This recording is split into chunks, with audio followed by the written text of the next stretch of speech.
ya kita mau tidak mau ya bertahan. Terus yang kedua, metode pendekatan media itu juga harus menjadi perhatian kita ketika kondisinya memang seperti ini. Atau misalnya ketika harus PJJ, terus bagaimana? Ya tentu tidak bisa kita samakan persis ketika suasana PJJ dengan suasana kalau anak-anak ketemu langsung gitu kan. Bebannya juga tidak bisa kita samakan, harus kurangi banyak. Terus tentu juga lebih terbatas ya. Beberapa media tidak dapat kita gunakan, tidak kalau seperti ketemu langsung. Sarananya juga seperti itu ya. Kalau ketemu langsung kita sudah tahu seperti apa, kalau melalui online kan ya terbatas juga ya. Dan iklim belajar yang mendukung. Ini beberapa hal ini harus menjadi pertimbangan selain faktor keselamatan nyawa ketika memang akan mulai bersekolah secara tatap muka. Jadi pertimbangannya apa? Yang lain lagi adalah dilihat dulu sistem manajemennya seperti apa, gitu ya. Manajemen sistemnya seperti apa. Terus kemudian budaya saling menghargai. Ya, gini. Jadi dalam suasana seperti ini ya memang sangat dibutuhkan saling pemahaman itu ya. Kalau enggak, ya maaf aja. Kayak di awal-awal pandemi itu sampai rame itu kan di sosmed. Enak ya jadi guru, gajinya utuh, tapi ini apa nggak ngajar depan kelas ya, tapi tetap dapat gajian dan sebagainya. Itu kan apa nyinyir istilahnya ya. Nah, itu artinya berarti kan tidak ada faktor saling pemahaman seperti itu ya. Padahal namanya pendidikan itu kan segitiga itu kan ada situ ada guru, ada orang tua, ada masyarakat, sebetulnya ketiganya saling kait mengait gitu ya. Bahkan kalau kita mau kembalikan kepada agama Islam kan pada dasarnya pendidikan itu adalah tanggung jawab siapa? Orang tua, ya bukan guru, bukan pula masyarakat gitu. Jadi sebetulnya ketika kita meminta bantuan pihak sekolah ya, atau guru, maka sebetulnya ya bantuan itu ada batasnya gitu ya, terbatas. Tetap tanggung jawab utama itu ada di orang tua itu ya. Sehingga ketika kita memahami ini tentu kita tidak demanding gitu ya, tuntutannya terlalu banyak kepada pihak sekolah sehingga seolah-olah pokoknya kita terima jadilah anak kita dididik karena kita merasa sudah bayar gitu ya. Ya anak kita kan bukan harta benda ya, tetapi manusia ya. Kalau manusia itu ya yang berhak mendidik dan punya kewajiban yang mendidik utama tentunya adalah orang tua. Itu ya tentang saling menghargai ini. Terus kebijakan pendidikan. Nah ini yang kita rasakan sekarang sampai dengan hari ini dan kita nggak tahu sampai kapan kebijakannya belum boleh ada tatap muka gitu kan. Nah ini juga harus dipahami oleh seluruh pihak ya meskipun dengan kondisi yang ya kayaknya udah bete ya. Ya tapi kalau saya sih menghiburnya gini. Semuanya ngalamin yang sama kok mau di negara mana juga sama ya sudah kan sebuah cobaan ketika kita alami sama-sama itu insya Allah akan terasa lebih ringan daripada yang lainnya nggak mengalami, kita sendirian mengalami. Tapi kalau ini kan universal ya, hampir semua negara juga mengalami ya dengan tingkat yang berbeda-beda sih. Tetapi secara umum semuanya dapat kepahitan gitu ya dari pandemi ini. Jadi ya sudah dijalani saja gitu ya. Tidak perlu terlalu di apa namanya harusnya begini, harusnya begitu ya. Sekarang semuanya serba tidak seharusnya, serba tidak normal, standarnya tidak bisa pakai standar normal. Nah, juga karakteristik peserta didiknya. Untuk anak usia dini itu PJJ itu paling berat pada dasarnya gitu ya.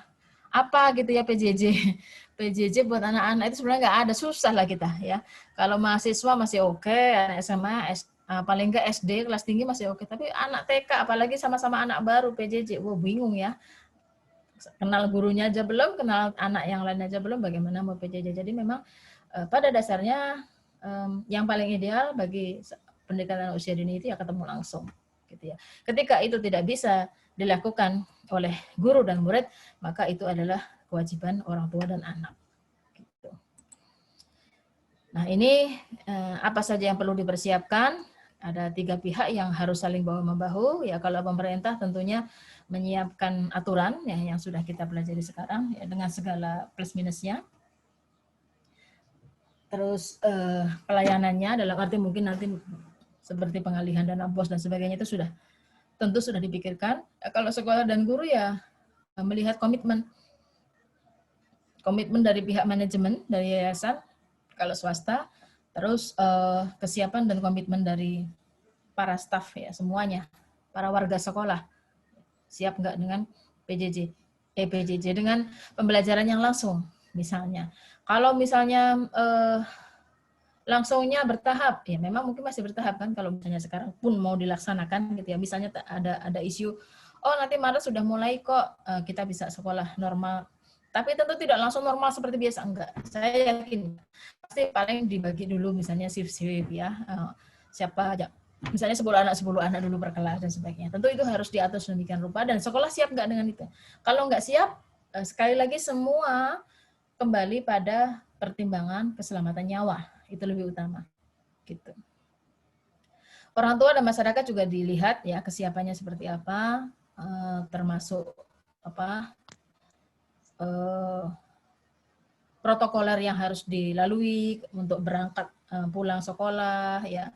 Terus ya misalnya apa? Misalnya selama ini ngandelin angkot ya kan nggak mungkin dia dipaksakan juga untuk mengikuti tatap muka sementara yang diandelin adalah angkutan umum. Ketika memang kondisi berangkat dan pulangnya itu sendiri riskan, ya berarti kan tidak bisa untuk orang tua tersebut mengikuti pendidikan tatap muka atau pembelajaran tatap muka. Ini juga perlu kita perhatikan. Artinya apa? Mungkin nanti akan semacam ada pilihan-pilihan. Bagi orang tua yang siap, bla bla bla bla. Bagi yang tidak, ya berarti pilihannya begini. Artinya dari sisi sekolah mungkin akan bikin dua, gitu ya, dua model, gitu ya. Itu bisa juga. Nah, ini contoh yang bisa kita lakukan ketika sudah mulai ada tatap muka ya. Guru dan orang tua bekerja sama membereskan alat-alat, kan memang beda tentu ya settingnya dengan sekolah normal sebelum zaman pandemi. Dan kita tidak bisa untuk bercita-cita kapan bisa normal kayak dulu, nggak akan bisa. Ya, memang harus berubah gitu ya. Ada hal-hal yang memang tidak bisa lagi kita reunian gitu ya, ibaratnya seperti dulu lagi, enggak. Termasuk dalam pola pembelajaran ini sudah nanti tentu sudah sangat beda dengan sebelum ada pandemi. Nah, ini contoh gambar-gambar juga mungkin bisa menambah ini kita ya. Dari tadi persiapan, terus kemudian rapat dulu gitu ya. Terus penyambutannya seperti apa, diatur semuanya. Sampai pembiasaan 3M. Kalau sekarang tambah ya, jadi 5M. Nah, itu juga harus di SOP-kan gitu, benar-benar itu menjadi standar, sudah ada secara tertulis kemudian dilaksanakan. Kenapa? Karena dalam era seperti ini ketika ada salah satu melanggar, ya sebetulnya merusak tatanan gitu ya. Itu yang terjadi kenapa di Indonesia itu kan angka yang positif COVID naik terus karena aturan tinggal aturan, tapi dalam pelaksanaannya kan memang tidak dibarengi dengan sanksi yang jelas ya. Kalau melanggar peraturan seperti apa, akhirnya ya masyarakat kan bomat gitu ya, bodoh amat gitu ya, akhirnya ya makin meningkat. Karena satu orang melanggar, dia mungkin saja menjadi penyumbang gitu ya, penyumbang kuman bagi orang lain, OTG, nyebar, ya sudah ya, nggak karuan jadinya. Nah ini juga saya lewat saja lah kalau ini tidak terlalu penting. Ini bagus ya, nanti bisa diterapkan ketika memang misalnya ini sekolah alamnya Simba ini udah mulai buka gitu ya. Ada beberapa hal yang bagus, rekomendasi dari WHO untuk bisa kita lakukan. Ya, 3M jelas ya, rajin untuk menutup hidung dan mulut ketika bersin atau batuk. Terus sering cuci tangan ya. Sampai mungkin bisa diberikan reward siapa yang sudah cuci tangan berapa kali gitu ya dalam sehari itu ya, itu mungkin nanti metodenya silakan. Mau cuci tangannya berapa lama? 20 detik minimal ya. 20 detik minimal. Itu kalau mau pakai lagu itu, kalau pakai lagu Habib's Day itu sekitar 2 kali. Nah, mencuci dengan lagu ini menyenangkan bagi anak-anak ya. Daripada misalnya suruh itu 1, 2, 3, 4, 5 kan bete ya. Nanti silahkan diganti lagunya, tapi ya dihitung, diperkirakan selesai nyanyi lagu itu kira-kira 20 detik gitu ya. Jadi patokannya lagu. Ketika sudah 20 detik tidak harus pakai sabun, yang penting sudah lama kena air itu sebenarnya sudah hilang virusnya. Terus tadi sudah ya, cek frekuensi cuci tangan dengan reward ya, siapa yang disiplin misalnya targetnya dalam 1 hari itu kalau kita punya misalnya 4 kegiatan Berarti paling enggak misalnya 6 kali cuci tangan waktu masuk, ya waktu mau makan, selesai makan, beberapa kegiatan itu dihitunglah nanti sekarang guru hitung sekian kali cuci tangan. Nah, itu menjadi salah satu cara yang efektif untuk mengingatkan salah satu unsur 5M. Terus banyak menggunakan peraga boneka. Ini juga disarankan oleh WHO ya, terutama untuk menjelaskan tentang gejala sakit ya. Kalau sakit itu seperti apa, kalau gejala-gejala COVID yang sekarang mulai yang baru ini seperti apa. Jadi terus bagaimana dengan tema-tema yang lama? Ya, untuk sementara tutup dulu itu tema-tema lama ya. Kita tidak usah terlalu berpegang pada kurikulum lagi dalam suasana peralihan seperti ini. Lebih fokus pada bagaimana supaya anak itu tidak terkungkung di rumah saja, tetapi dia juga tetap terjaga kesehatannya. Makanya materi-materinya nanti akan tidak jauh-jauh dari bidang kesehatan. Kalau kira-kira berasa agak demam, terus bagaimana caranya, terus apa yang harus dilakukan itu kita ajarkan. Paling tidak minimal lapor sama guru gitu kan. Nah, itu harus kita lakukan. Dan melatih empati pada yang sakit. Nah, ini juga perlu karena di Indonesia ini kan aneh. Orang ada bomat sama virus COVID, tetapi ketika ada yang ketahuan misalnya salah satu rumah tangga itu ada COVID-nya, semuanya menjauhi. Sampai kan kejadian di Semarang itu ada itu kan waktu itu ada jenazah yang tidak bisa dimakamkan, jenazah para medis ya ditolak oleh masyarakat. Nah itu kan berarti tidak menempatkan empati pada tempatnya. Mestinya tetap empati, tetapi protokol kesehatannya saja yang perlu dibenahi. Nah, terus juga mengatur jaga jarak. Nanti saya berikan contoh beberapa cara jaga jaraknya di anak usia dini. Ya, duduknya terpisah. Terus patokannya itu supaya kita bisa bilang 1 meter, ya mereka masing-masing kepakan sayap. Nah, segitu jaraknya. Ya, tidak boleh dekat-dekatan. Nah, ini tantangan bagi guru PAUD adalah bagaimana supaya anak-anak itu disiplin, nggak saling berpelukan, gitu ya, saling bercanda dekat-dekatan. Ini kan tantangan sekali. Tetapi dalam pelaksanaannya di beberapa tempat, ternyata anak usia dini itu jauh lebih patuh. Nah, ini hebatnya anak-anak kita itu. Dibandingkan yang orang dewasa pada bandel-bandel gitu ya. Anak-anak malah ternyata ketika diberikan aturan dan dikasih tahu alasannya, mereka sangat patuh. Nah, ini contoh beberapa kegiatan BDR atau PJJ di era pandemi yang sudah dilaksanakan di Al-Hikmah ya, yayasan saya. Ada drive-thru untuk ambil rapot misalnya, atau tugas-tugas. Drive-thru aja, ini di jalanan ini. Di sekolahnya di sebelah sini gitu ya. Jadi orang tua tuh nggak keluar dari mobil, atau kalau pakai motor ya nangkring aja di motor. Jadi guru kelasnya di sini. Ini pun di shift, hanya misalnya jam 9 sampai jam 10 itu kelas 1, jam 10 sampai ini, jadi tidak numpuk di shift sedemikian rupa dan tidak dilayani di jam lain itu gitu, tidak mau melayani. Ini drive-thru ya, bisa juga dengan home visit ya. Visit individu. Home visit individu ini juga bisa dilakukan. Ini coret-coret apa ya? Ada yang coret-coret. Oke, saya lanjutkan. Home visit individu ini terutama bagi anak-anak baru ya, untuk di PAUD itu kan agak sulit ya kalau kita biarkan tidak saling kenal mengenal. Nah, ini biasanya bisa dilakukan secara bergiliran. Ini lagi melakukan home visit seperti ini. Tentunya nggak tiap hari, kalau tiap hari gurunya gempor lah ya. Jadi di jadwal. Bisa juga home visit kelas rangkap, artinya dilihat dari zonanya ya. Terus kemudian atau dari kompleksnya, ini anak kompleks ini gitu ya, lingkungannya. Ini kira-kira RT ini bisa dijadikan satu. Nah, di rumah siapa disepakati. Tapi ini yang seperti ini harus dengan perjanjian guru dan orang tua. Artinya memang sudah sama-sama siap gitu ya. Jangan sampai nanti pas sudah berjalan programnya ada orang tua yang komplain, saya sebetulnya nggak mau ada home visit seperti ini, masih riskan. Nah, yang seperti ini nggak bisa kita laksanakan. Jadi ketika tidak ada kekompakan di sana, ya lebih baik tidak usah. Gitu ya. Dan itu pun syaratnya tetap ketat, harus ada rapid test dulu untuk gurunya dan sebagainya, itu tetap dilalui. Kalau sekarang ada Genus yang lebih murah ya, atau antigen, itu juga bisa. Pembelajaran berdasarkan zonasi risiko, ini bisa dilakukan kalau untuk wilayah Banten, saya rasa cukup memungkinkan. Maksudnya gini, kita bisa petakan. anak-anak kita itu kan tinggalnya tidak dalam satu wilayah yang mungkin zonanya sama. Ya kayak saya di Jakarta ini, di Tangsel ini kan juga begitu. Mungkin ada yang di zona hijau, ada yang di kuning, ada yang di merah.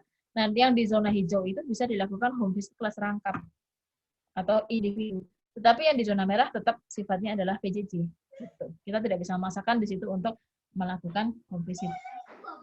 Sama gurunya juga begitu. Guru dari zona merah jangan ngajar dulu yang sifatnya home visit, tetapi guru di zona hijau boleh. Gitu ya. Sistem kurir ini juga banyak dilakukan di berbagai daerah. Kan kalau tugas lewat online terus kan bingung ya. Nah, kemudian pakai kurir. Jadi beberapa tugas itu misalnya 1 minggu dikirim ke rumah, nanti diambil lagi gitu ya, tiap Senin misalnya, atau seminggu 2 kali gitu ya. Sistem drive-thru udah saya jelaskan tadi. Ya, sistem food and take ini kebalikan sistem kurir. Kalau kurir itu ada pihak dari sekolah yang datang ke rumah-rumah, nganter dan ngambil. Kalau ini orang tuanya yang ngambil, hampir sama seperti drive-thru tapi tidak perlu ditungguin begini. Jadi di beberapa TK, bahkan TK yang cukup bonafit ya, yang saya tahu ini TK Caritas. Ya. TK Caritas itu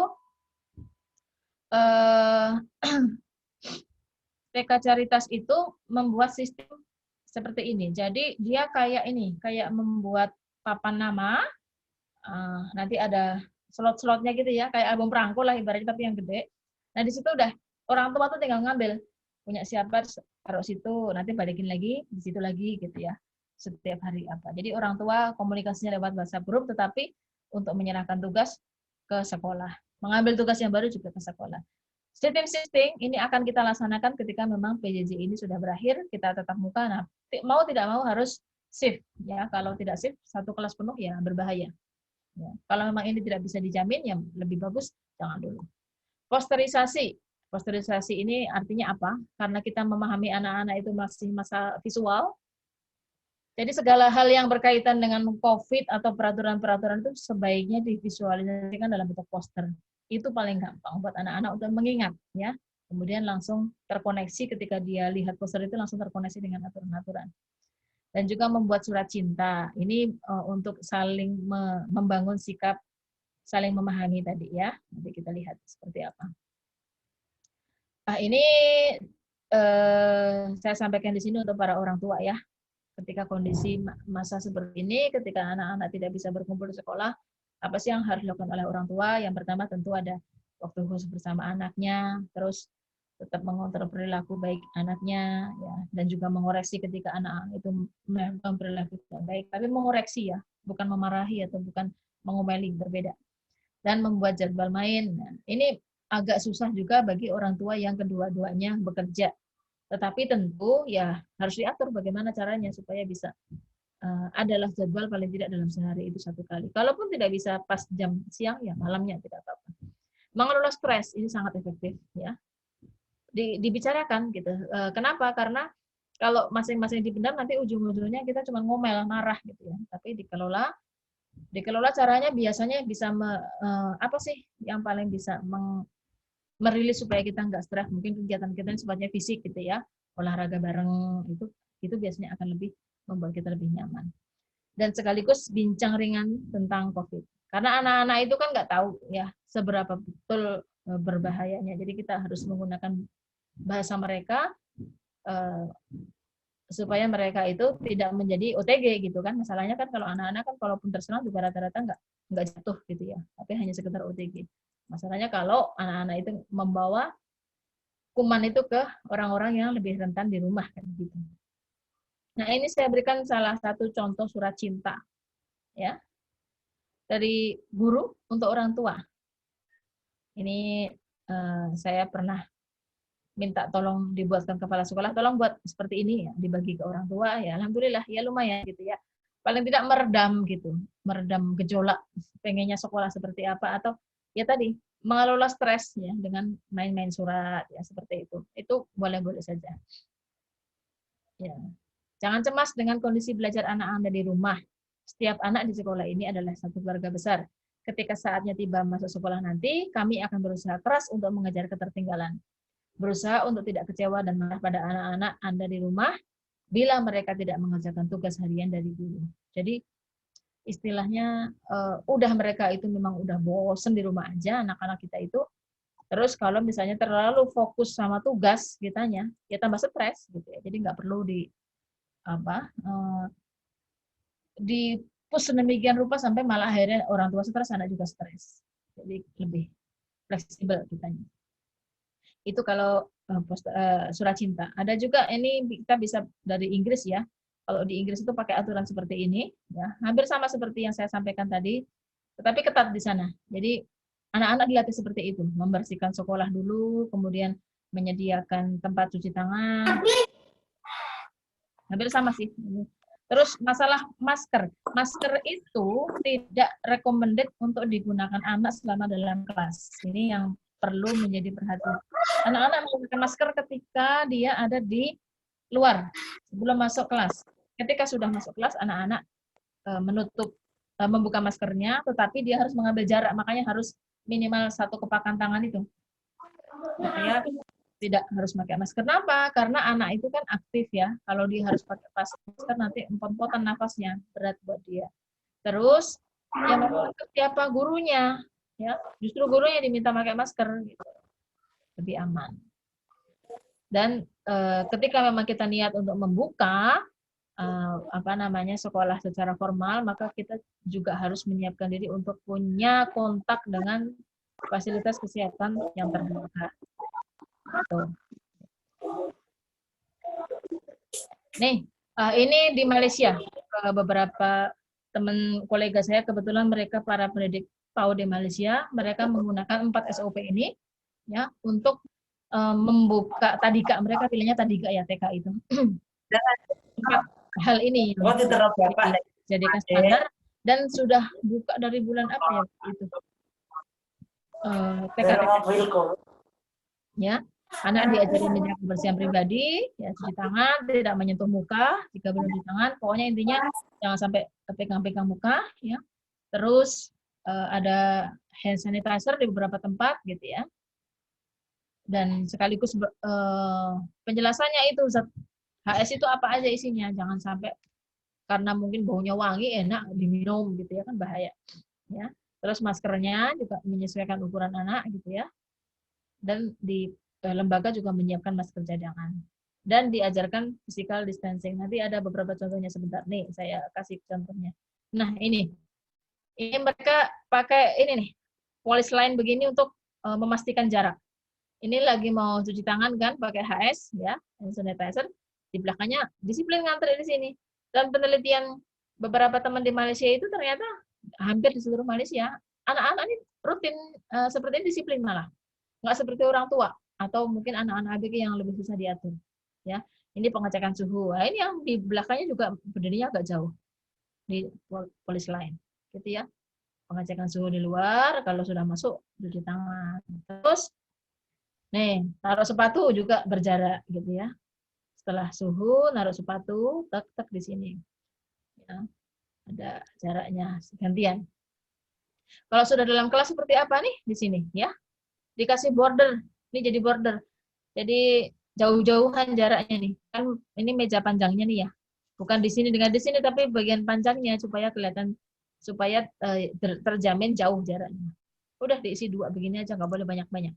Inilah makanya perlu shifting kan. Kalau terlalu banyak jumlah mejanya nggak mencukupi. Nah ini juga sama ya. Ini semuanya menggunakan masker, tapi ini tidak ideal karena maskernya kita lihat kegedean ya. Yang ini tuh sampai kemana-mana gitu ya. Maskernya mestinya harusnya pas. Ya. Mungkin itu yang bisa saya sampaikan. Oh, ini contoh-contoh aja beberapa. Maksudnya gini, saya memberikan gambar ini tadinya untuk memotivasi kita bahwa kita tuh nggak sendiri kok. Ya.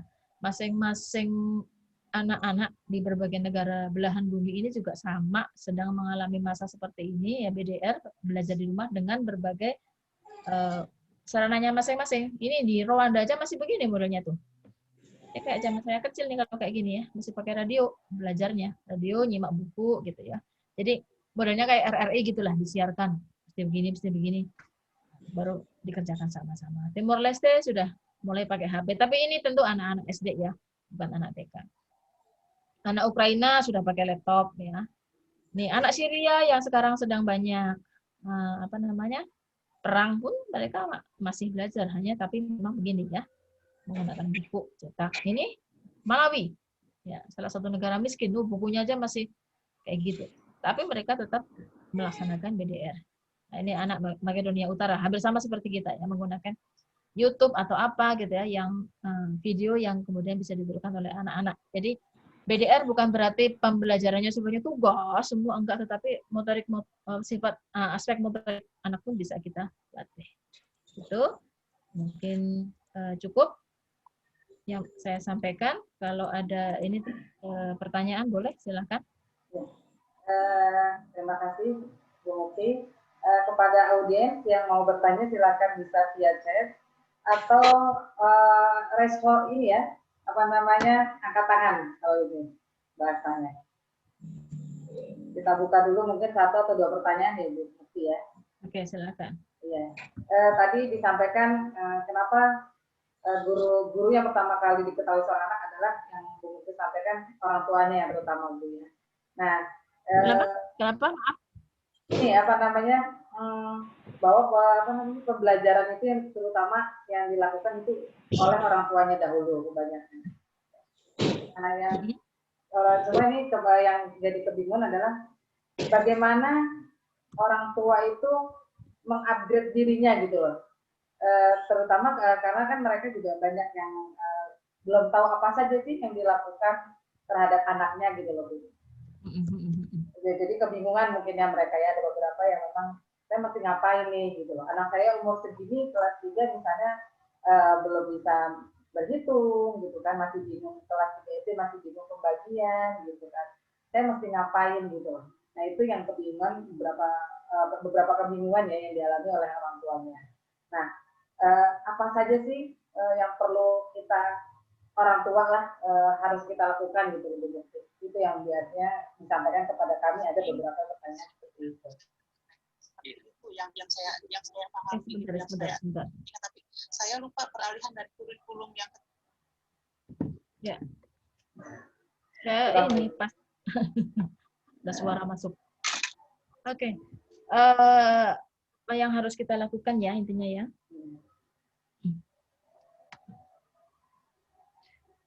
Apa yang harus kita lakukan ketika kondisi untuk kondisi umum atau kondisi yang sekarang?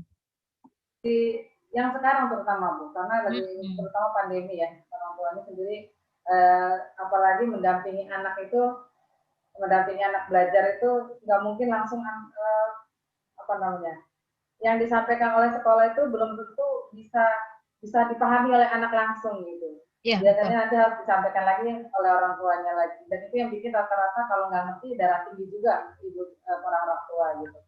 Ya. Dalam kondisi seperti ini memang kita sebetulnya kembali ke yang tadi ya,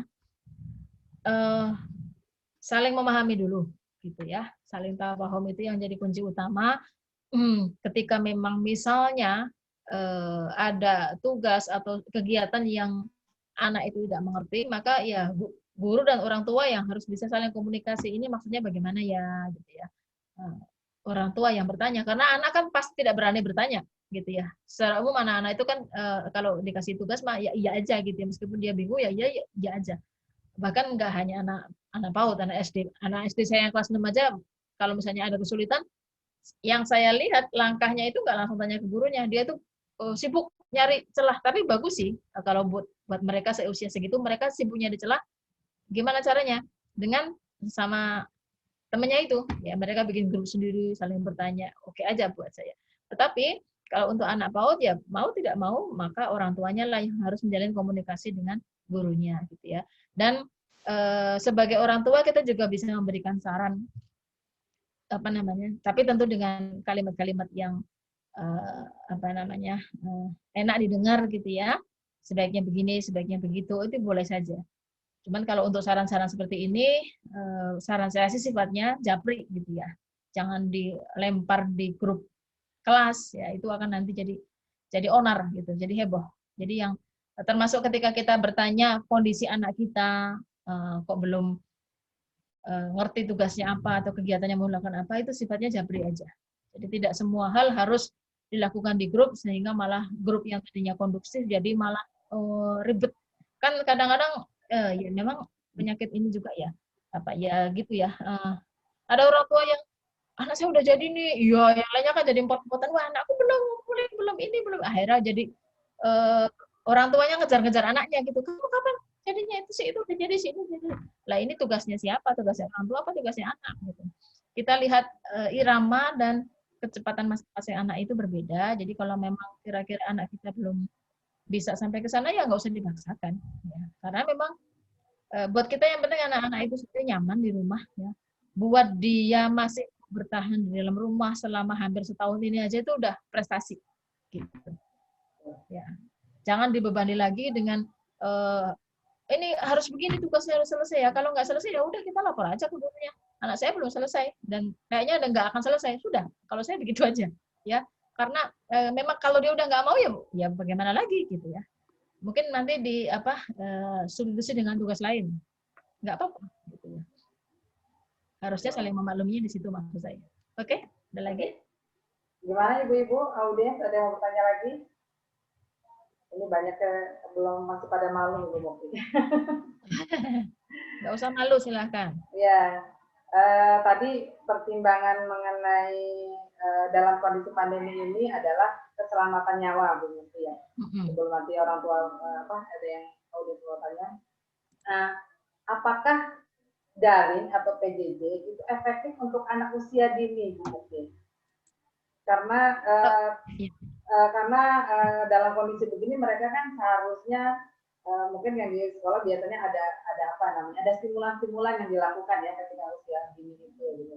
Nah, dalam kondisi seperti ini apakah memang efektifkah untuk usia dini? Oke. Kalau ideal jelas tidak ya. Ideal jelas tidak.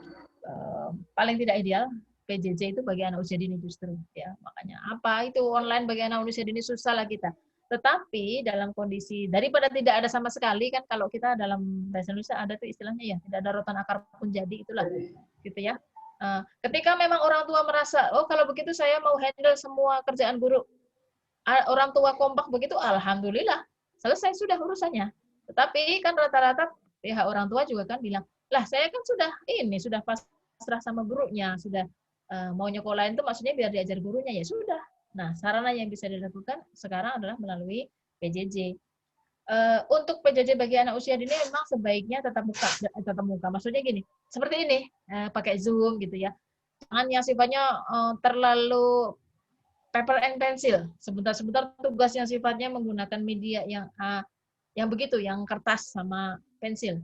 Kalaupun tugas-tugas yang sifatnya berkegiatan, yang sifatnya yang hands-on learning, usahakan. Yang misalnya anak tuh main apa, bikin apa yang kebun, tapi juga yang jangan yang susah. Benda-benda yang kira-kira gampang dijadi di rumah bersama orang tua, atau dia bisa minta orang, nanti dia yang kerjakan sendiri. Dari koran bekas, dari apa gitu ya, di rumah.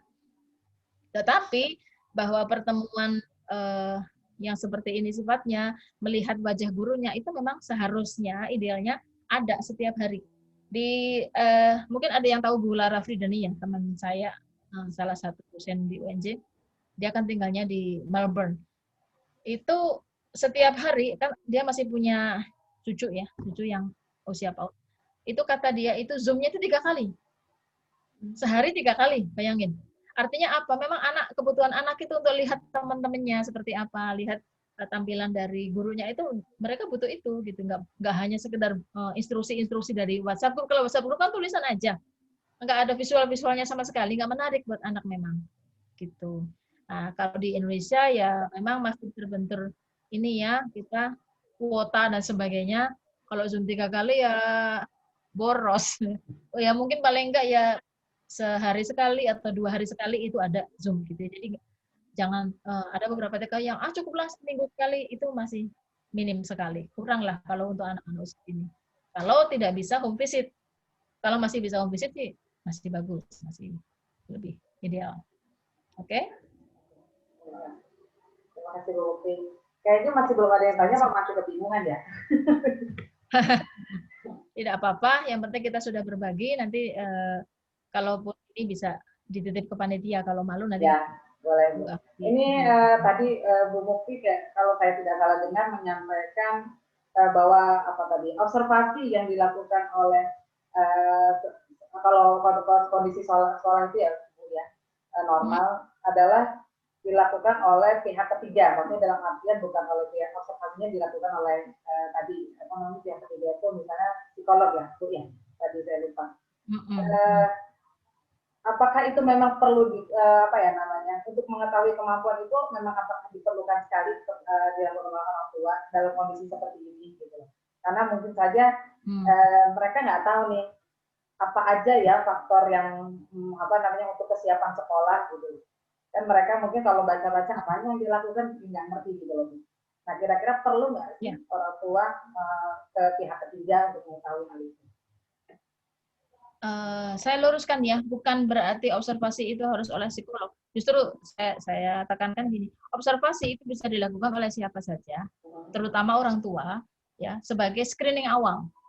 Tetapi untuk memutuskan secara profesional itu harus diambil oleh psikolog, gitu. Jadi data-data awal, screening awal itu memang biasanya orang tua yang paling tahu, gitu ya. Cuma screening ini kalau bisa idealnya ada screening lanjutan. Screening lanjutan itu adalah pihak ketiga memang. Kenapa? Kalau orang tua takutnya subjektif.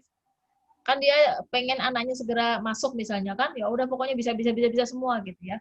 Oke, misalnya ada skala 1 sampai 4 dia isi 3 semua gitu ya. Supaya langsung oke. Tapi perlu ada pengamatan dari pihak ketiga dan ini sebenarnya tidak harus psikolog. Pihak ketiga ini misalnya kepala sekolahnya atau siapa. Oh, bisa dilihat gitu ya kan.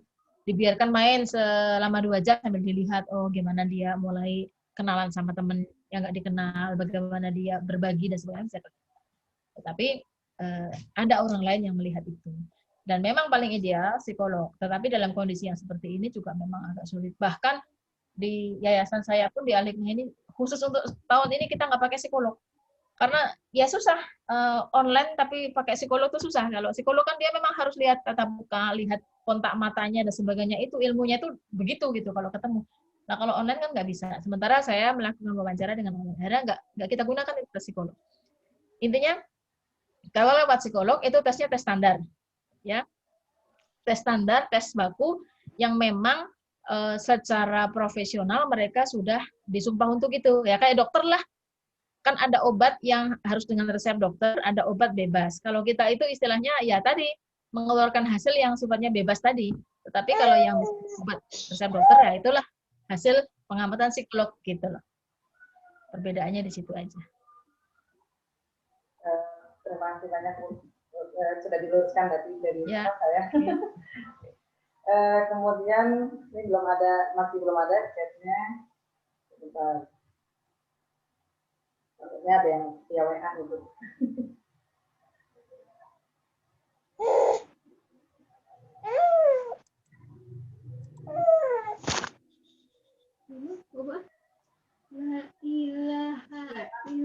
Ada WA siapa? Sebentar. Oh ya. Ada pertanyaan ini.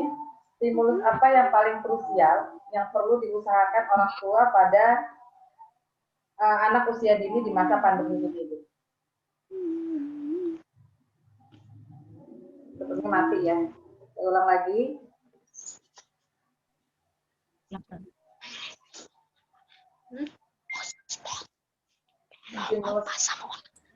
Sebentar. Bu Mukti, sudah bisa dengar suara sulit? Maaf, tadi saya itu hilang sinyal, gimana? Oh ya, jadi ada pertanyaan. Stimulus apa yang paling krusial yang perlu diusahakan orang tua pada anak usia dini di masa pandemi ini? Di masa pandemi ini? Ya. Stimulasi sensori motorik itu udah yang utama, ya. Kalau kita belajar dari biasa, ya kalau kita memahami kalau ini semuanya kan Islam kan ya, ya. Nah, justru dalam masa-masa pandemi ini kan sebetulnya kita bisa lebih punya banyak waktu untuk sama-sama menghafal gitu ya, sama-sama mengamati gerakan sholat misalnya, ya gerakan wudhu anak itu kita lihatlah, sama kebiasaan sholat berjamaah. Tadinya kan nggak sempet tuh sholat berjamaah, sekarang jadi sempet gitu ya. Ayahnya juga di rumah, ibunya juga di rumah, paling tidak untuk waktu-waktu yang bukan jam sibuk gitu ya. Nah itu sudah mulai bisa dibiasakan. Terus ya tadi sensori motorik, jadi yang sifatnya memang membangunkan semua alat anggota tubuh anak itu untuk bergerak. Itu yang paling sehat. Selain juga sebagai substitusi olahraga, kalau misalnya nggak sempat olahraga, dan itu biasanya mengasihkan buat anak-anak, nggak bikin bete. Jadi memang kita harus kreatif ya. Makanya nggak heran kan kalau yang orang tua juga kemudian yang sekarang berkembang kan pada nanam-nanam ya, kalau bapak-bapak pada piara ikan cupang ya. Karena memang butuh yang sifatnya fisik, atau pada sepeda gitu kan ya. Ya karena kalau di rumah aja terus kemudian yang dilakukan hanya baca tidur ya bete gitu ya. Jadi secara teori kan kita tahu kalau orang banyak bergerak kan keluar hormon itunya ya, oksitosinnya gitu ya, ada rasa senang di sana, dan insya Allah lebih sehat. Kalaupun kemudian istilahnya ada virus-virus yang sempat mampir pun ya sekedar mampir aja gitu, OTG gitu, diharapkan kan seperti itu kalau dalam kondisi yang benar-benar sehat. Termasuk belajar, kalau yang putri-putri termasuk kesempatan untuk belajar memasak, berbelanja sendiri gitu ya. Nah, gadis-gadis saya juga begitu, tadinya tuh nggak berani ke warung sayur belanja ini itu untuk sehari, itu mereka tuh nggak kebayang yang dibeli itu apa aja gitu. Ya terpaksa awalnya kan temani dulu gitu ya. Nih kalau sehari itu kira-kira kebutuhannya segini. Nanti lama-lama sekarang berani sendiri. Anak-anak anak-anak yang tidak mengalami masa prihatin seperti ibu-ibunya kan rata-rata kan kurang paham ya seperti itu ya. Termasuk yang life skill sehari-hari lah mungkin ya, menyetrika, udah mulai bisa melipat baju gitu ya. Kebetulan saya juga punya daycare di sini. Ya life skill-nya seputar itu malah yang kita ajarkan, bukan yang miniatur baju terus nanti ada dipasangkan dengan kancanya, enggak usah. Udah aja langsung bener-bener baju dia gitu ya. Dilipat rapi seperti apa, cara mengancengkannya seperti apa, kalau celana seperti apa melipatnya, sampai belajar menyetrika. Enggak apa-apa. Belajar nyuci, seneng banget anak-anak belajar nyuci. Ya main air gitu ya. Itu tidak apa-apa. Perkara kemudian kerjaan jadi kayaknya nggak selesai-selesai, ya itu resiko. Resiko yang harus kita hadapi bersama, tetapi percayalah bahwa nilai-nilai edukasi di sana jauh lebih masuk gitu ya. Daripada hanya sekedar, udah kamu main sana, nonton TV, ibu mau nyelesain kerjaan rumah nih, cucian masih banyak dan sebagainya. Itu tidak bermakna lagi gitu ya. Bahkan kalau saya tuh sampai kepikiran pengen memensiunkan rice cooker supaya anak-anak tuh tahu tuh cara masak jadul gitu loh, pakai ngaruk dulu terus kemudian dipindah ke kukusan. Itu kan anak-anak sekarang kan nggak tahu, bahkan nyuci pun kan tinggal masuk ke mesin kan. Ya bagaimana ngucaknya, bagaimana itu sebetulnya anak usia dini sudah bisa, sangat bisa. Dan kebetulan disertasi saya waktu itu tentang ini, life skill. Ternyata buat mereka tuh asik banget, bisa nyikat sepatu, sampai kemudian orang tua pada lapor, Bu, sejak diajarkan nyikat sepatu sama ibu, sama nyuci sepatu, anak-anak tuh nggak pernah mau dicuciin sepatunya, pokoknya harus aku. Nah ternyata menemukan ini, kadang-kadang kita tuh pengennya cepet rapi, cepet beres, tapi ternyata anak-anak itu sebetulnya suka gitu ya melakukan itu. Ya silahkan nanti dicoba-coba aja. Terima kasih Bu Mufi. Ini ada satu lagi pertanyaan, kalau sudah siap dengan tadi kesiapan anak sekolah, dalam kondisi pandemi begini masih perlu datang sekolah nggak ya Bu?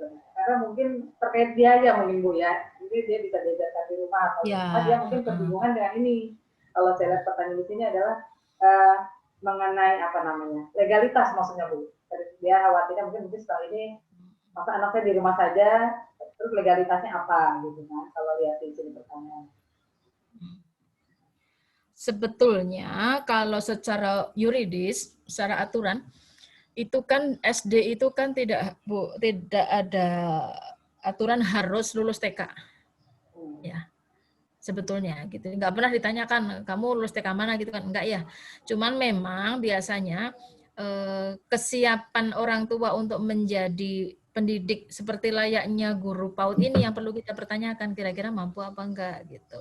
Kalau memang kira-kira mungkin anaknya sudah siap masuk sekolah, tapi kitanya sendiri juga mungkin sibuk dengan hal yang lain ya, dan nggak sempat memantau sedemikian, ya PJJ ini jalan tengah ya, menjadi salah satu jalan tengah ketika kita sendiri juga nggak siap, meskipun tidak seideal kalau tatap muka tetap gitu. Tetapi ya kalau misalnya kita banding-bandingkan lah, nanti dibandingin sendiri pakai skala gitu ibaratnya. Kalau tatap muka misalnya 90 nih dapatnya lah kira-kira Oh, kalau PJJ tapi sama guru, oh ya mungkin 80. Kalau sama saya sendiri berapa nih ya sebagai orang tua? Skalanya itu di bawah guru yang PJJ atau di atasnya? Kalau di atasnya ya, well, it's okay, silahkan handle aja gitu di dalam rumah sampai dengan masa pendaftaran anak usia SD nanti gitu ya. Atau tetapi artinya kalau SD ya, tapi kalau yang misalnya saat ini artinya sudah harusnya masuk SD, saya rasa tetap harus masuk ya, karena ada gimana ya, kalau misalnya dari sisi umur itu terlalu jauh ketinggalan, itu nanti ada perasaan nggak nyaman juga buat anak kita gitu ya. Paling tua di kelasnya itu nggak enak gitu ya. Ada kok nggak seumuran gitu ya, itu nggak nyaman. Terlalu muda juga jangan ya. Kita kan batasnya kan sekarang rata-rata 6 ya, 6,5 6 lah. Kurang dari 6 itu tidak direkomendasikan untuk usia SD secara umum ya. Dan saya sendiri juga punya pengalaman, anak saya yang pertama itu 5,6 sudah masuk SD. Sehingga istilahnya kalau untuk anak-anak usianya itu dia setahun lebih muda. Terbawa ininya, sikap-sikap kemandiriannya itu terbawa sampai dengan level mungkin sampai dengan kelas 6 SD, cara belajarnya itu masih harus saya pantau. Gitu, berbeda kematangannya gitu ya dengan anak yang memang sudah saatnya sudah 6 lebih ya, 6,5, 6,2 itu dia sudah bisa dilepas begitu dah. SD udah ngerti caranya, oh belajar sendiri. Jadi ada pengaruhnya. Kalau untuk usia Bu, ini kalau untuk usia ya tadi mungkin kalau secara yang apa tuh usianya apa memang harus 7 tahun kah gitu atau memang ini yang jadi ini pertanyaannya harus 7 tahun kah atau memang tadi Ibu bilang 6 tahun udah lebih bagus ya. Cuma kalau ada yang harus 7 tahun kah gitu loh. Apa memang ya, kalau ini masalahnya aturan ya. Kalau misalnya SD negeri kan memang ketat dengan 7 tahun. Kalau mau yang diarah itu SD negeri ya pasti harus 7 tahun. Kurang 1 bulan aja kan ditolak kan, apalagi di DKI karena free SPP dan sebagainya sampai SMA, kurang dari 1 hari pun ditolak oleh sistem gitu. Jadi kan dilihat kalian tanggal lahirnya. Tetapi kalau yang kita tuju sekolah swasta ya antara 6 sampai 7 itu sudah oke kok. Nggak akan jadi masalah. Sebetulnya sudah siap. Tetapi kembali lagi seperti yang saya jelaskan tadi ya, kesiapan bersekolah itu sifatnya sangat individual. Jangan kita merasa, oh dia juga dulu 6 tahun udah masuk. Enggak. Kita harus tadi screening lagi, anak kita itu memang sudah siap benar-benar atau belum. Kalau belum ya jangan dipaksakan gitu ya. Mungkin memang harus nanti tahun depannya gitu. Jadi memang screening awal itu dulu yang jadi kunci. Jadi bukan faktor usia. Kalau faktor usia kita kembali ke pandangannya aja dulu ya, yang nativis nanti. Ya, betul.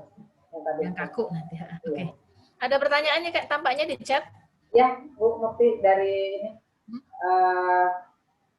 izin bertanya, di masa pandemi ini banyak orang tua yang memilih tidak menyekolahkan anaknya terutama di usia mereka karena pembelajaran daring. Anak hanya diajari baca dan tulis di rumah atau di lembaga les. Bagaimana menurut Bu Mukti? Ya. Memutuskan anak untuk tidak belajar secara formal di TK sih nggak jadi masalah keputusan itu sebetulnya, apalagi mungkin dikaitkan dengan biaya ya. Kita tidak juga bisa menafikan sekarang ini kan kondisinya banyak orang tua juga yang tiba-tiba miskin gitu, miskin bener-bener miskin dalam arti miskin karena saya juga kan punya yayasan gitu ya, yang istilahnya rumahnya itu juga kelihatan gedung, punya mobil, tapi miskin. Mereka itu terus terang bilang ke saya itu, Bu, mungkin orang nggak percaya kalau kami itu benar-benar nggak punya uang. Untuk makan bulan depan aja kita nggak tahu bagaimana. Jadi mereka memutuskan untuk narik anaknya. Kenapa? Karena duanya PHK. Gitu. Karena banyak banget perusahaannya seperti itu. Jadi sekarang itu kita nggak bisa lihat dari tampilan, oh bahwa dia itu miskin, dia itu kaya. Tapi ternyata memang benar-benar nggak punya penghasilan, nol. Dan dalam kondisi yang tidak siap, kecuali kalau misalnya kayak orang mau pensiun, kan dia udah siap-siap nih, oh kira-kira usia segini saya retired gitu ya, oh saya harus atur begini-begini. Kalau ini kan mendadak, bulan berikutnya sudah tidak dipekerjakan lagi karena memang perusahaan juga sudah nggak mampu. Sementara dengan asumsi pendapatan dia kemarin-kemarin, orang-orang seperti ini kan biasanya punya cicilan A, cicilan B, cicilan C gitu ya. Cicilan mobil, wah utangnya banyak. Kebayangkan pusingnya dalam kondisi seperti itu. Ya kita tidak bisa memaksakan diri atau ya kita memahami aja ketika dia menarik anaknya gitu ya, karena bagaimanapun dalam kondisi seperti ini kebutuhan pokok lebih utama, pangan sandang papan itu, pangan terutama kalau sekarang ya, yang ngapain punya mobil kalau nggak bisa makan, nggak punya beras kan repot juga ya. Nah, itu menjadi dasar yang perlu kita pertimbangkan sekarang dalam kondisi seperti ini. Beberapa sekolah malah kemudian akhirnya ya sudahlah, ada yang sampai boleh bayar 25% dan sebagainya, kan kita sama-sama mencoba empati gitu ya. Tetapi dalam kondisi yang memang tidak bisa dihindari sama sekali, ketika memang anak harus ditarik dari pendidikan formal, harus diupayakan sedemikian rupa supaya ya jangannya yang sifatnya tadi skolastik, jangan calistungnya aja. Iqra pun saya kategorikan skolastik ya, karena memang sifatnya kan baca tulis ya. Berbeda dengan misalnya kita mendongeng, terus kemudian saling bersama story reading gitu ya, sama-sama baca buku, itu beda. Akan sangat berbeda maknanya bagi anak. Kalau yang dilakukan seperti itu, termasuk beberapa sama bikin apalah di rumah gitu ya, sama-sama nukang kalau laki-laki mungkin, atau berkebun dan sebagainya, itu oke. Nggak jadi masalah. Karena pengetahuan itu tidak bisa kita batasi yang calistung tadi aja, termasuk ikro gitu ya. Banyak hal lain yang justru pada saat pandemi ini bisa kita lakukan, dan ini kesempatan sebetulnya buat ayah dan ibu. Jadi memang kitanya yang harus pandai-pandai mencari kegiatan bersama anak-anak gitu ya. Itu sih. Dan seperti ini biasanya juga akan dipandu oleh guru PJJ itu kalau misalnya lewat sekolah. Tapi kalau misalnya tidak bisa lewat sekolah, artinya secara finansial kok berat, supaya tidak terlalu merasa sendiri, silahkan clubbing. Bergabunglah ya dengan beberapa orang tua yang senasib, entah 5 atau berapa clubbing. Nah, saling cari ide di situ. Ngapain yuk besok yuk gitu. Jadi bikin RPPM, bikin rancangan kegiatan seminggu ini bareng-bareng gitu ya, supaya nggak pusing. Ada yang diajak diskusi, bikin terbatas aja. Itu ide-ide yang terlintas di saya sih selama ini untuk pandemi ini. Oke, silakan. Clubbing itu bisa dalam artian bisa ketemu ya, Bu ya. Sebisa mungkin tidak usah ketemu, lewat gitu. WhatsApp aja. Atau ya kan kalau WhatsApp itu kan sekarang sudah bisa berdelapan apa berapa ya, WhatsApp voice call. Termasuk WhatsApp bersama anaknya masing-masing, itu beda loh.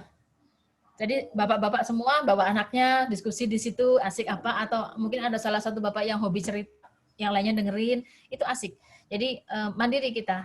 Nah, kalau itu kemudian ada supervisornya, misalnya ada guru mana gitu yang mau bergabung, ya bagus juga gitu ya. Atau masih secara, artinya yang clubbing ini tidak berarti kalau dia lepas dari sekolah. Dari pihak sekolah pun membuat kelompok-kelompok kecil, dikelompokkan, itu juga bagus. Ya, supaya ada interaksi yang lebih intens. Kalau satu kelas kan terlalu banyak nih. Biasanya cenderung nanti ada orang tua yang pasif. Nggak pede mau ngomong di kelas, habis yang udah biasa aktif yang itu aja gitu kan. Sekarang aja kan nggak semuanya mau nanya nih, karena kita berbanyak. Tapi kalau berlima, berempat itu rata-rata akhirnya aktif semua. Jadi silahkan saja dikondisikan, kalau yang punya lembaga formal juga boleh saja dibikin clubbing seperti itu. Ya. Bahasa clubbing ini kalau terdengar saya tuh bahasanya gimana gitu ya, clubbing gitu. Terus baru club ya, night club. Club gitu. Karena grup deh, bikin grup. Nanti gimana bikin grup orang tua ya mungkin ya. Oke, terima kasih banyak. Ini sebenarnya ya tadi sampai saat ini baru belum ada yang bertanya lagi. Bagaimana audiens sudah cukup atau memang mau ada yang ditanyakan lagi? Nanti pertanyaannya mau via WA terhadap kami. Kan mereka sudah ada yang punya nomor kami, yaitu ada juga yang memang tidak melalui kami juga. Biasanya kami share link Zoom-nya saja. Mereka bergabung gitu. Nah, ini sepertinya belum ada yang bertanya lagi. Dari saya juga sudah cukup banyak nih, Bu. Itu juga tadi ada beberapa yang titik. Mudah. Oke, masih ada waktu sekitar 9 menit lagi. Buktinya putus ya sepertinya ya. Oke, untuk ibu-ibu, ada yang mau bertanya lagi?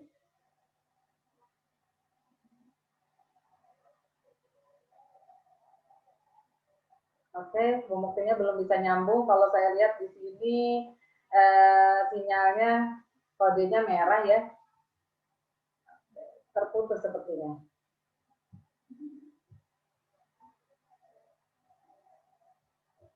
Sebentar.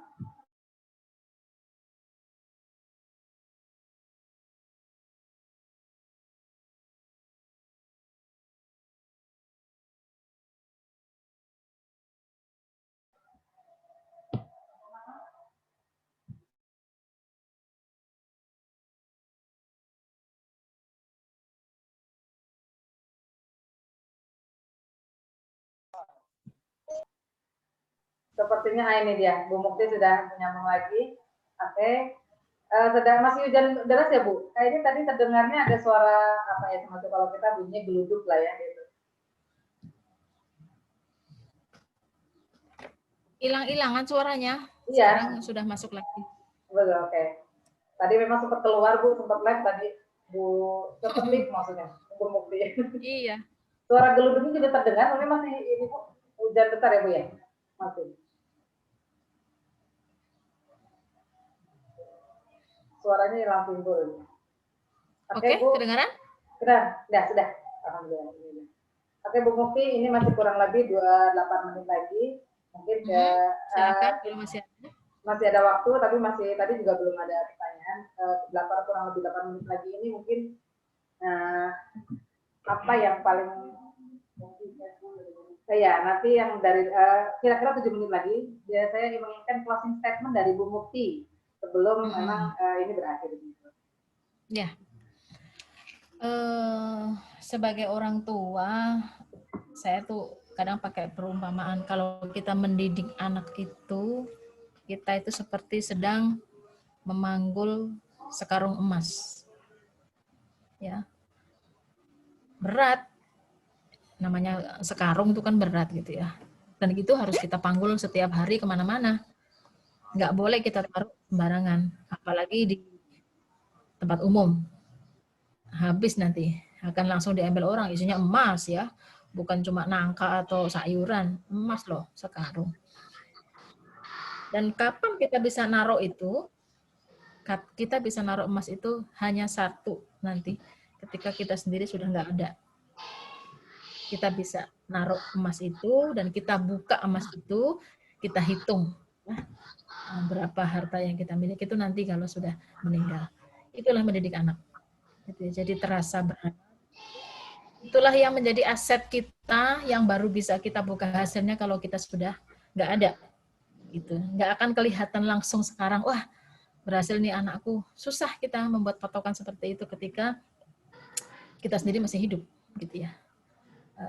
Karena kan kesuksesan seseorang itu kan diukur ketika dia sudah mau meninggal gitu ya. Husnul khotimah itu kan ukurannya nanti pas ujungnya. Nah kita melewati itu, anak kita kan belum, kecuali mungkin anaknya ada yang meninggal duluan. Itu yang menjadi tabungan kan kalau meninggal waktu anak-anak. Tetapi kalau secara umum, secara normal, ya husnul khotimahnya kita itu ketika kita meninggalkan aset yang baik. Yang salah satunya adalah baladun solihun yat'ulah ini ya, anak-anak yang soleh. Dan itulah yang menjadi motivasi utama kita dalam mendidik anak. Gitu. Pokoknya kalau lagi berat ya rasanya, ini emas ini yang saya panggul ini. Gitu. Mungkin itu ya bisa supaya mengingatkan kita semuanya. Masya Allah Bu. Ini jadi kalau saya jadi apa ya namanya merebut mili pengennya kalau nggak kelihatan. Yang jadi tabang tadi ya meninggalkan anak-anak yang soleh. Terima kasih banyak Bu Mukti. Sama-sama. Ini adalah ilmu yang begitu banyak untuk kami yang diberikan kepada kami, antara lain mengenai aspek-aspek apa saja, terus kemudian apa saja yang dilakukan ketika memang nanti sekolah itu dilakukan sudah ada ini ya, maksudnya ketika offline nanti gitu kan, tanpa harus orang tua itu harus banyak persiapan gitu dengan dalam kondisi kayak gini, karena tadi keselamatan nyawa yang lebih utama dalam kondisi seperti ini. Dan pastinya setiap anak membutuhkan perhatian, kasih sayang serta bimbingan kedua orang tuanya, karena bimbingan dari orang tua itu adalah berbeda dengan bimbingan dari ibu ataupun orang lain sekitarnya ya Bu ya, kalau tadi boleh ditabungkan dari ibu, Masya Allah. Jadi orang tua sangat berperan penting bagi perkembangan anaknya, baik secara berpikir, jiwa sosialnya maupun tadi kepribadiannya. Masya Allah, Bu. Terima kasih banyak atas ilmunya terhadap saya. Dan tadi yang klarifikasinya juga begitu menggugah hati saya. Terima kasih banyak. Semoga kedepannya kita semakin tambah baik orang tua dalam apalagi dalam kondisi pandemi ini. Amin. Terima kasih banyak Bu. Nah itu saja. Nanti insya Allah bisa ketemu lagi ya Bu kalau misalnya kami nanti ada. Insya Allah. Insya Allah. Kami tutup acara ini. Saya mau menyampaikan tadi yang terakhir, yaitu jangan lupa 5M dan 3J. Memakai masker, mencuci tangan, menjaga jarak, menjauhi kerumunan, dan mengurangi mobilitas. Satu lagi yaitu 3J yang saya dapat dari Ustaz saya pada lupa, yaitu jaga iman, jaga imun, dan jaga aman. Oke, kita akhiri jeminan hari ini. Masya Allah, alhamdulillah, terasa sudah sudah habis waktunya dengan membaca hamdalah, alhamdulillahirobbilalamin, dan istighfar, astagfirullahaladzim, dan doa penutup majelis. Subhanakallahumma wa bihamdik, asyhadu an la ilaha illa anta, astaghfiruka wa atubu ilaik. Kepada audiens, saya belum lupa ini saya ucapkan terima kasih banyak atas kehadirannya, atas waktunya, terutama atas kehadiran di Jumiran ini. Kuotanya yang paling penting ya Bu, karena belum tentu juga mereka belum tentu semuanya juga bisa punya dan bisa hadir. Terima kasih banyak sekali lagi. Segala salah itu datangnya dari saya pribadi dan selaku panitia, dan segala kebenaran itu datangnya dari Allah Subhanahu wa taala. Assalamualaikum warahmatullahi wabarakatuh. Waalaikumsalam warahmatullahi wabarakatuh. Saya boleh langsung izin ya? Ya, terima kasih banyak Bu Mukti. Sama-sama. Yuk. Sehat-sehat Bu Mukti. Alhamdulillah. Ini soalnya pas lagi ada meeting yang lain, jadi saya Masya izin Allah, lagi. Ya. Maaf. Ya. Mohon maaf Bu Mukti. Terima kasih. Oke, kepada audiens terima kasih banyak. Alhamdulillah. Kalau ada yang mau ditanyakan, mungkin Bu Muktinya sudah tidak ada. Silakan. Ini terima kasih ke Bu Eis. Bu Eis ya? Oh iya tuh yang pakai ini. Terus siapa lagi nih?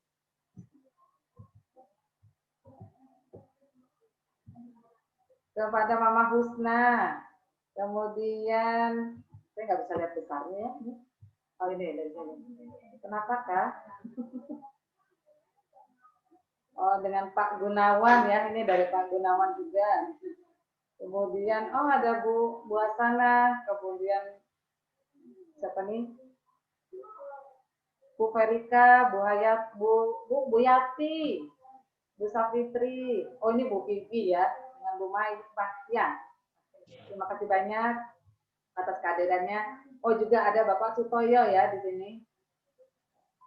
Ya, makasih Bu Sulti. Ya, sama-sama.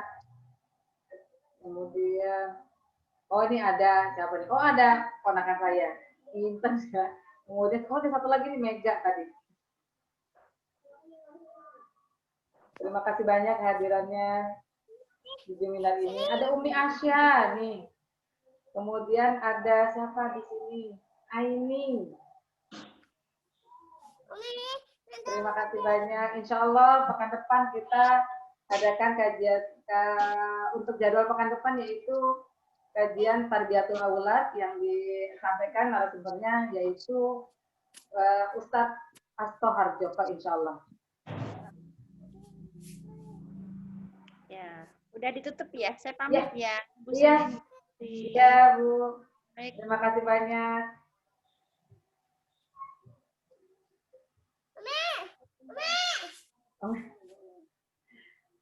Ini ada Bu Nisa. Ya, Terima kasih banyak Bu Nisa.